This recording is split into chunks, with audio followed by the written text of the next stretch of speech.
Welcome to the Prospective Doctor podcast, where we will provide essential information for pre-medical students and those already in medical school. Listen each week for tips on how to improve your application and gain an acceptance to medical school.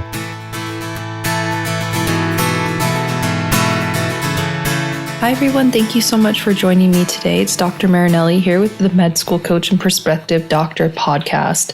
Today I have Dr. David Flick. He is a flight surgeon for the U.S. Army, and today he's going to talk to us about military medicine.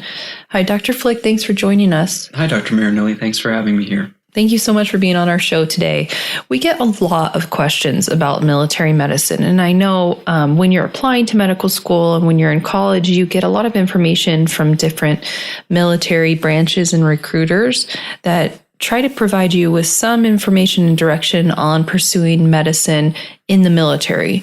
And I know there's a lot of information out there. Sometimes it's not totally easy to get the most clear information and the most accurate information. So I really wanted Dr. Flick today to kind of break down what it means to be a military doctor, and also in its most basic form, what does it mean to go through medicine after signing up with the military.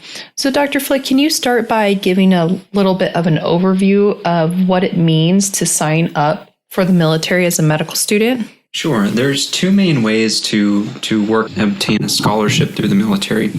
The first choice is something called the HPSP, or the Health Professions Scholarship Program. This is a program where you can choose any medical school that you want to go through, and the military will pay tuition and all expenses for the medical school. The other opportunity is something called, is to go to a medical school called USUS, or the Uniformed Services University Health Sciences, or America's Medical School.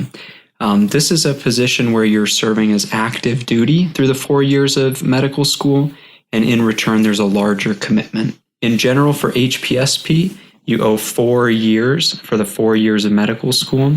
For the USUS, for the Uniformed Services University, you owe 7 years minimum. For somebody that's just kind of getting to know what all this lingo means and what the commitment entails, can you define what you mean by you owe the different years? Yeah, that's a good question. There's a lot of information about what you owe, when you pay the time back, and it gets a little confusing. For all intents and purposes, your payback starts after you finish residency. So if you take a 4-year scholarship for the HPSP and you attend a civilian medical school, you'll finish your 4 years of medical school, and then let's say you enter a 3-year residency, you'll complete that residency program and then start that 4 years of payback. If your residency happens to be longer than 3 years, then you owe that time back. So 4 years of medical school, let's say you do a 5-year residency, now you owe 5 years back after the residency. Okay. When you say you owe back, so does that just mean like practicing as a physician in the military? Yeah, exactly. So that time paid back means you're working as a physician. If you're a surgeon, you'll be doing surgery. If you're a family medicine doctor, working in a clinic, and you're just doing your daily life as a physician, working for the military for that amount of time. And which branches of the military offer this scholarship program? Yeah, you can enter the HPSP program through all branches of military service, so the Army, the Air Force, the Navy, as well as the Public Health Service Corps. And how does somebody go ahead and decide which branch that they should sign up for? That's a very good question. Some people decide on the choice of where or what branch to use based on a family history. Some people have family that have joined through one branch. Traditionally, some people pick at random. I think a good rule of thumb to begin with is two big decisions.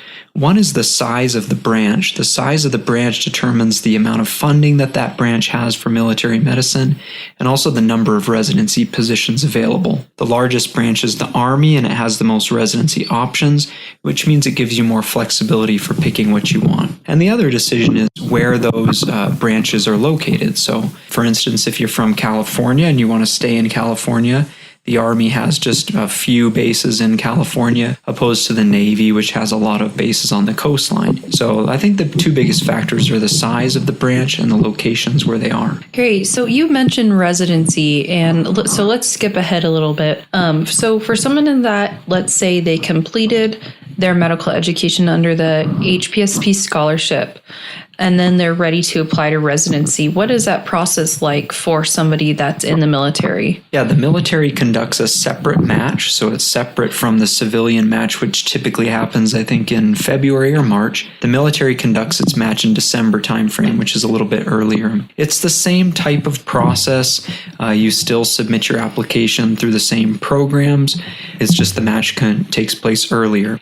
The way residency works is that now if you talk to recruiters, they may tell you that you'll have the option to serve in civilian residencies or military residencies. I advise most prospective applicants that you should plan on doing a military residency.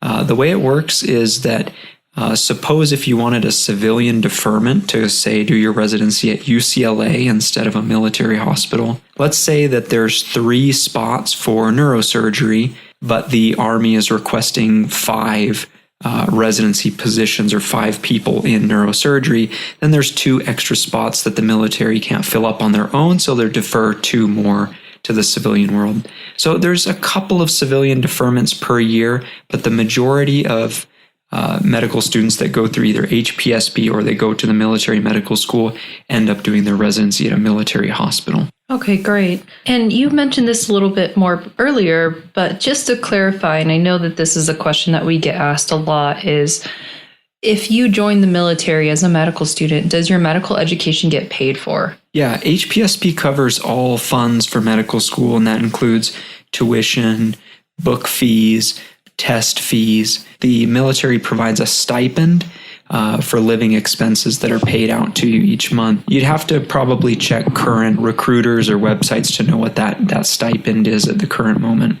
If you attend USUS, that's different. The Uniformed Services University, you're active duty during that time, so you're actually being paid as a full officer every month. Interesting.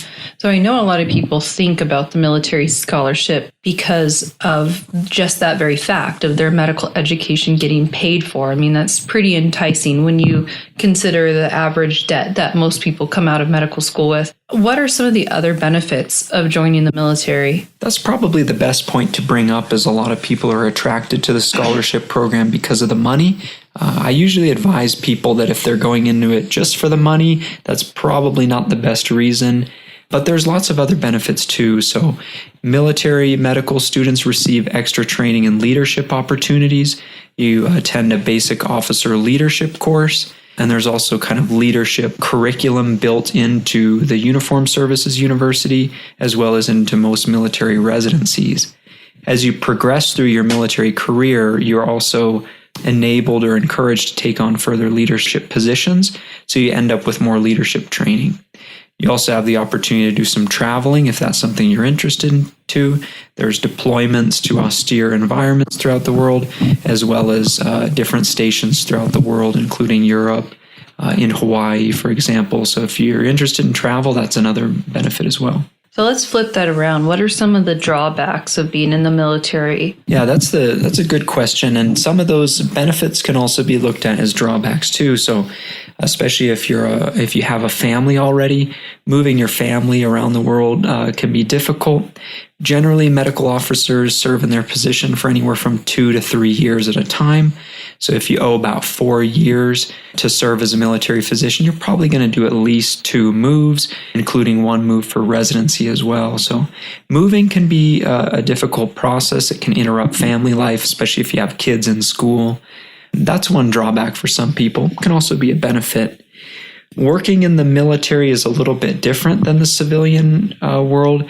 Doctors in the military often have leadership positions, or they have obligations as both a physician and an officer. If you're not interested in some of that administrative work as an officer, that can be a burden for some people. Those are probably some of the drawbacks you're looking at. Mm-hmm. Yeah, and I can definitely would understand that the moving, but in addition to the deployments too. Some people may really find that exciting, and some people may not want any part of that as well. Sure, yeah, we definitely didn't bring up deployments. So most military physicians will deploy within that 4 years of their payback. That can be anywhere from 6 or 9 months or even a full year.